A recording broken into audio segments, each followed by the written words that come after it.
People have asked the tools I use. You can use any pen, any paper, any pencil. My pen of choice is a Micron 01.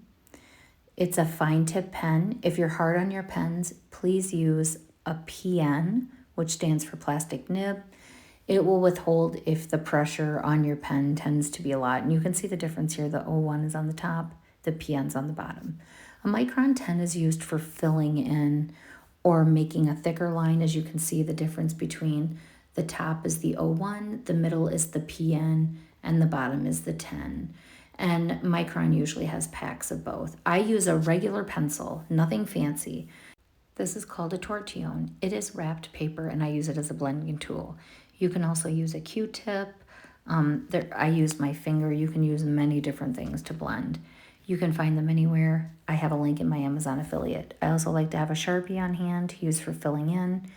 And I like to have a nail file that I use to either clean my tortillons, kind of like sandpaper, or to sharpen them and make them pointy. I just like to have any type of nail file on hand. And then for paper, there's many different kinds I like. I just like to make sure that they're multimedia or mixed media so that I can use watercolors or other mediums on them. I like to use Carson, Strathmore, Master's Touch. I'm not picky. I usually pick what's on sale.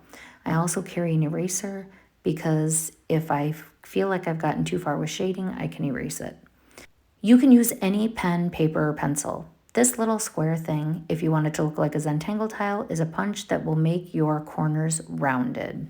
So many of these items are in my Amazon affiliate link if they're a deal. Otherwise, find them at your local craft store. Happy tangling!